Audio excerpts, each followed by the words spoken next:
नमस्कार बंधुगण आज आम नवम श्रेणी अंकनर अनुशीलनी 6D करने को जाऊे। देखो एक नंबर अच्छी ए समान 3.4 सेंटीमीटर सी कोण दे 30 डिग्री आउ सी बाहु दे 4.2 सेंटीमीटर।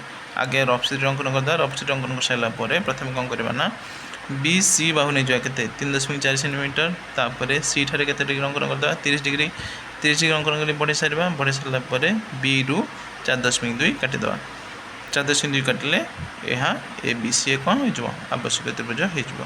देखो B1 रे बाकी सब परी हम ना B1 टी भूल रही तो बाकी सब पड़ी यह हेब ना B1 टी यही ही हेब।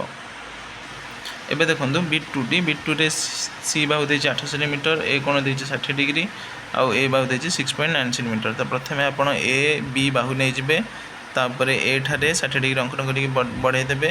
बी ठारे आपन जिते 8 सेंटीमीटर बी ठारे आप 6.9 सेंटीमीटर काटे आपन देखिए जे ताहा ए बाहु को दुईटी बिंदु छेद कर गोटे हम सी आ गोटे कौन हम सी डैश हे ताले ए बी सी और ए बी सी डैश एक आवश्यक त्रिभुज। से B3 टी B3 आप दत्त अच्छी बी इक्वल्स टू 8.5 सेंटीमीटर सी हूँ 45 डिग्री आउ सी बाहु के 6 सेंटीमीटर। से आप प्रथम ए आउ बी नहीं जाए ए बी नहीं सारापर बी ठारे 45 डिग्री अंकन कर बढ़ाई देवे।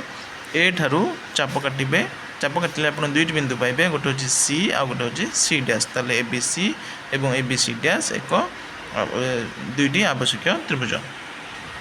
एबे B4 देखो B4 प्रश्न अच्छी A equal 8 centimetre C equal 30 degree C equal to 4.2 centimetre. Rough sheet अंकन कर रफ सीट अंकन कर सारापर प्रथम बी सी नहीं जावा सी ठारे 30 अंकन करके बढ़ाई देवा।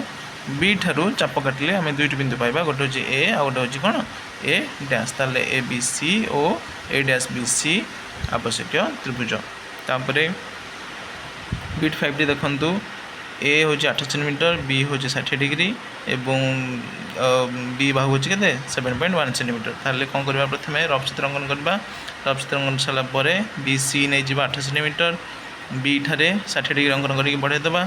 सी ठारू 7.1 चाप काटिले आम दुईट बिंदु पाइबा गोटे हूँ ए आ गोटे हूँ ए डैश ताले ए बी सी आउ ए डैश बी सी दुईटी आवश्यक त्रिभुज। ए B6 टी देखो सी इक्वल टू 8.3 सेंटीमीटर ए हूँ 45 डिग्री और ए बाहु हूँ 6 सेंटीमीटर। ताले प्रथम रफ सीट अंकन करवा रफ सीट अंकन कर सारापर प्रथम ए बी बाहु नहीं जावा ए ठारे 45 डिग्री अंकन करके बढ़ेबा तापर बी ठारू चाप काटिले आप दुईट बिंदु पाइबे गोटे हूँ सी आ गोटे हूँ सी डैश ताले ए बी सी आउ ए बी सी डैश हूँ कौन दुईटी आवश्यक त्रिभुज। ये अनुसरण पूरा सहज आपंकर हो। जदि वीडियो पसंद आए और यहपरी वीडियो आप अधिक चाहती दयाकोरी कमेंट जनातु।